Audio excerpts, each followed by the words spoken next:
Hello everybody, welcome to the second video in this warm-up series. Today we are going to be focusing on the hip hinge. So we commonly see this in glute bridges, particularly in deadlifts, but also in our kettlebell swings and more dynamic movements like that.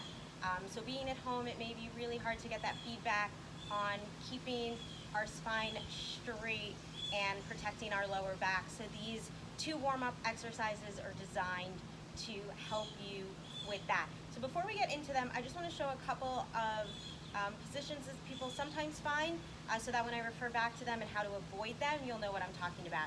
So the first one is that rounded spine. So our proper deadlift looks like this. Our hips go back, our head goes forward, and we find our flat back. But commonly what I see in class is people will roll down. So as you see, their heads are coming down as opposed to forward. Our shoulders are rounding over. And we've also got that rounded spine. So that's one of the mistakes that people commonly need to address. And then the other one is bending the knees a little too much. So particularly in class when we're working with dumbbells, if you just bend your knees too much, you'll find you're working more of your quads than your hamstrings. And when we do a deadlift, typically what we are trying to accomplish is working the hamstrings so we can balance out that strength from the front and the back of our body. So we want to find a slight bend in the knees, but not all the way down that we've shifted the weight to another primary muscle group. So here are the two warm-up exercises that you can do to help find that alignment. The first one, you want to grab a stick, a pole of some kind. It doesn't have to be fancy. It doesn't have to come from a gym. I'm going to use my parents' broom right now, but any long stick-like thing that you can find, even a weighted body bar if you happen to have that, all of these will do the trick. And the first thing you're going to do is take this behind your head. So just take one hand on top, and that palm is going to face towards you. So think about creating a fist around the stick and then placing that fist on your head. Actually make that connection. And then take your other hand behind your back, grab the stick so your palm is facing out. So top hand, palms facing in, it's pressing against your head. And then your bottom hand, palms facing back, and it is pressed against your lower back. Right away, you should feel yourself stand up a little bit taller, drop the shoulders, and your spine should be tracking parallel to this stick right here. So it's a stick, it's not gonna bend. We want our spine to do the same thing, keeping it straight as we hinge forward. So, again, making sure your top hand is touching the back of your head, your lower hand is touching your lower back, and as we hinge forward, don't let them come up. So push your butt back, reach your head forward, keep your hands connected to your body. Find that slight bend in the knees, and when you feel that your chest is parallel to the floor, you can stop. Check in. Are your hands still connected to your backside? If not, adjust that. Now, driving the hips forward, pushing the heels down, come up to stand. Good. Let's do a couple more just like that. If you need to shake out the body a little bit, this can be a little challenging. If you have tight shoulders, we're opening those up a little bit as well. Okay, reconnect. Hands on the head, the lower back. Push your hips back. Nice flat spine. You should be able to balance your morning coffee, your cell phone, anything valuable you have on your lower back without worrying. That's how flat, how steady you should be. And driving the heels down, hips come forward, stand on up. All right, we've got two more. Big inhale, exhale. Hips go straight back, head goes straight forward, chest comes parallel.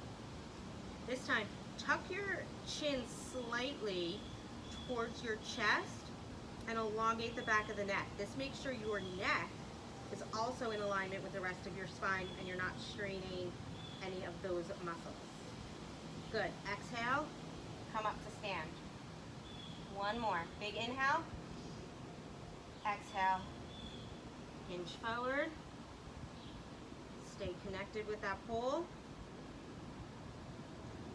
Can you get your shoulder blades to wrap around that pole? So you're pulling the shoulders back, pressing that chest out.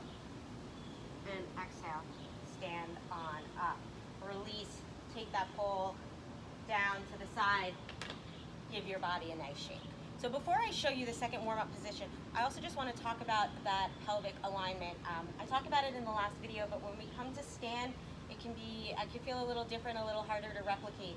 So just to focus, when we come back up to stand, we want to find our neutral alignment. And what I mean by that is your ears, your shoulders, your hips, your ankles are all in a straight line. Sometimes we have a tendency to not finish a move and we're still hinged forward at the top, or we over-exaggerate and we lean back. And the way to fix that is imagine that you've got two headlights on your hip bones. Go ahead and touch them. Imagine you've got two headlights right here. Now, if you don't finish the move and you come up and you're still a little bit forward, then your headlights are going to be pointing down towards the floor, right?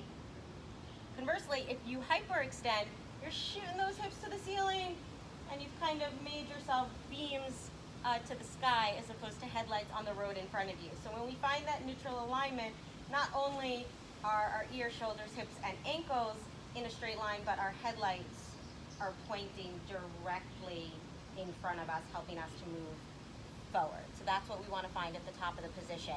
Okay, to advance the pole warm-up that we just did, we're going to drop the equipment and we are going to work with just our body to find that alignment again, so we are ready to take this movement into class. So to do this, take your hands, clasp them together, and then place them behind your head. Roll your shoulders down, create space between your ears and your shoulders. And good. Same movement. Hips come back, head comes forward, chest comes parallel. Hold here at the bottom. Does it feel like it did with the pole? Do you feel your chest pressing out, your spine nice and long? If not, make any adjustments. Good. Exhale and rise. Squeeze your glutes, headlights straight forward. If you're not sure that you're finding the right position, you can also video yourself for the second move and use that information as you head into your workout. Let's do 4 more like this. Again, shoulders back, chest out, hips drive back. Don't forget to tuck that chin. And exhale, come on up. Squeeze your tush. Squeezing the glutes also helps find that neutral alignment because it doesn't allow for too much extension. All right, hips back. Inhale as we come down. Elbows nice and wide. Exhale, stand it up. We have 2 more together for the end of this warm-up. Inhale, hips back, head long. Make yourself as tall as you can. And exhale, come up. Last one. Hinge forward. Exhale, heels down. And rise. Release. Shake it out. So that is your hinge position. Bridges, deadlifts, what do we say, kettlebell swings, single leg hip hinges, they're all going to follow that same movement pattern for the most efficient movement and also the safest movement. Hope you enjoyed. Let me know what else you want to work on.